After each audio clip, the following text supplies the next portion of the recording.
Hello tout le monde, j'espère que vous allez tous très bien. Merci d'avoir cliqué sur cette vidéo et bienvenue sur la chaîne de Booksval. Comme chaque dimanche, nouvelle vidéo et aujourd'hui on va s'attaquer aux sorties de septembre qui me tentent. Ma petite wishlist littéraire de la rentrée justement littéraire. On sent que les porte-monnaies vont fumer car il y a vraiment des pépites qui ont été annoncées et j'ai juste trop hâte. Pas forcément vraiment de vendre un rein pour acheter mes livres, mais c'est toujours chouette d'avoir de nouveaux livres, d'aller en librairie, moi j'adore. Si vous aussi vous voulez connaître les sorties de chaque mois, n'hésitez vraiment pas à aller sur Booknode. Je trouve que tout est très bien référencé, c'est hyper agréable de naviguer, tout est par date de sortie et il y a vraiment tout genre confondu. Le premier que j'ai à présenter, c'est un qui me tente depuis tellement longtemps. En fait, depuis qu'il a été annoncé, je sautille à l'idée vraiment de pouvoir le découvrir. C'est du coup Campus Agency de Lily Blabla aka maintenant Lily Bay. Franchement, il me tente tellement, j'avais adoré sa duologie Le Soleil de minuit, c'était très doux, c'était très mignon en fait finalement, mais avec aussi des sujets qui étaient vraiment touchants à l'intérieur. Et j'avais adoré aussi Tous nos lendemains qui m'a brisé le cœur. Et en fait vraiment, qui n'aime pas les campus romances? J'aime trop, en plus c'est parfait avec la saison, avec cette période là, donc je sens que ça va être vraiment trop bien et j'ai trop hâte. Je sais plus exactement combien de tomes il y a, mais à suivre. Le même jour sort Acharnel de Rose Valder, j'espère que je le prononce bien, des éditions du coup EH. Elle avait gagné du coup le concours qu'ils avaient organisé et franchement depuis que j'ai lu le résumé, qu'il y a eu un peu la promo autour etc, il a l'air vraiment trop bien. Étant donné que du coup je suis partenaire cette année avec les éditions EH, je l'ai demandé en service presse du mois de septembre. La dystopie c'est vraiment un genre que j'ai découvert il n'y a pas non plus très longtemps, parce que c'est vrai que je me diversifiais pas vraiment en romance, je lisais toujours un peu de la romance contemporaine. Je suis beaucoup plus ouverte à autre chose et à d'autres genres de romance et c'est vrai que maintenant je lis de la romance en tout genre.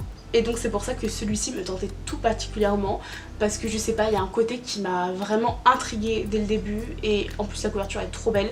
Donc écoutez, j'ai hâte de voir ce que ça va donner. On m'en a parlé maintes et maintes fois, c'est la duologie qui sort en poche des Emelu qui est Black Blossom. Ça me tente tellement, c'est un MM dans l'univers de la musique et j'ai vraiment trop hâte. Elle me tentait déjà quand elle est sortie en brochet, mais j'avais un petit peu peur de me lancer, j'avais l'impression que c'était pas vraiment le bon moment. Mais là quand j'ai vu que ça sortait en poche, j'ai dit mais je repars avec. Je veux trop la lire, puis surtout on m'a conseillé d'avoir les deux sous la main, donc heureusement les deux sortent le même jour. Donc je vais pouvoir au moins acheter la duologie directement et je pense que ça va pas trop faire le feu dans ma palle. Un roman qui sort le même jour que les Black Blossom, on a Fucking Roomies de Kenza Michelson qui sort aux éditions Nisha etc. Et celui-ci, j'avoue que plus l'autrice fait la promo sur les réseaux, plus il me tente. Au début, il me tentait bien, mais je savais pas trop, du coup je l'ai pas pris en tant que service presse du septembre.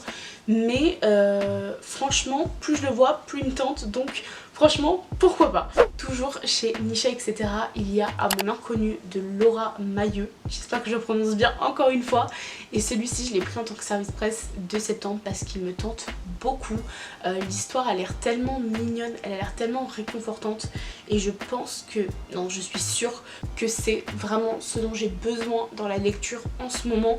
J'avoue que j'ai quasiment pas lu en août, ça a été un petit peu compliqué et je pense que vraiment pour me remettre un petit peu dedans etc, ou pour couper entre deux lectures un petit peu compliquées que j'ai à lire, il va être parfait. Pour celui-ci, sachez vraiment que je suis tombée dessus en épluchant du coup tout ce qui sortait en septembre sur Booknode et il a l'air trop bien. C'est Falling Like Leaves de Misty Wilson. Franchement, il a l'air trop mignon. Celui-ci, je pense qu'il est plus en vrai pour la vibe fin septembre, début octobre ou même octobre. Mais il a l'air vraiment trop mignon. Vraiment, je suis tombée en adoration en lisant le résumé dessus. Et j'ai vraiment hâte de voir ce que ça va donner.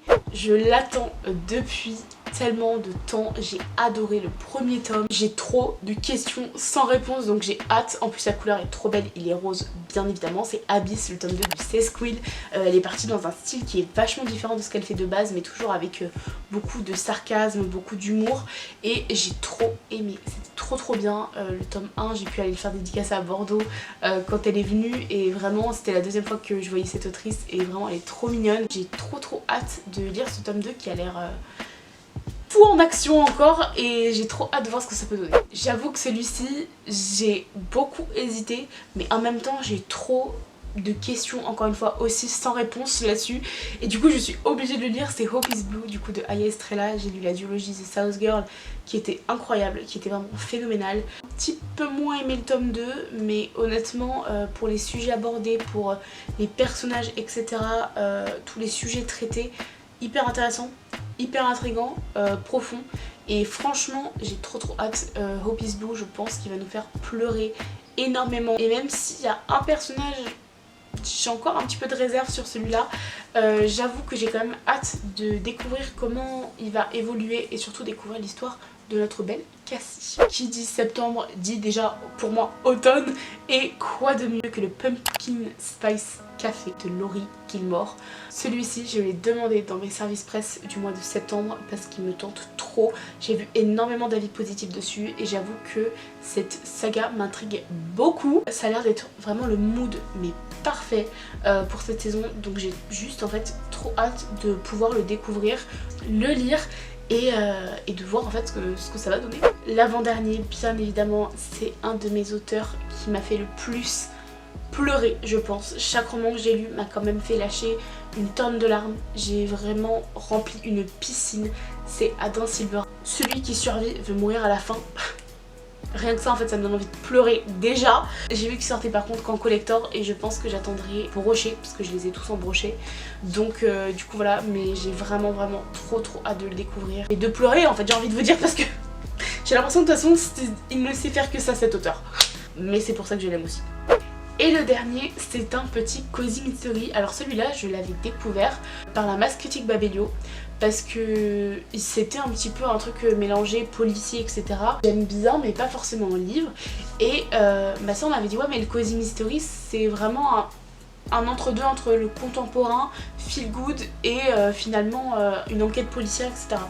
Et en fait du coup à la masse critique j'avais reçu en service presse le premier tome, Floraison funèbre, et de H.B. Anna, et franchement j'avais trop aimé, c'était trop cosy, c'était trop sympa. Et là il y a le tome 3 qui sort, j'ai pas lu le 2 mais je l'ai mis ici parce que du coup j'ai vraiment envie de continuer cette saga. Donc voilà, c'est la fin de cette vidéo, j'espère qu'elle vous aura plu. N'hésitez pas à me dire quel roman vous tente en septembre. Et on sait déjà que nos porte-monnaies vont bien souffrir. N'oubliez pas de liker la vidéo et vous abonner à la chaîne pour ne rien rater. Et puis moi je vous fais des bisous. Merci à tous pour votre soutien et à dimanche prochain.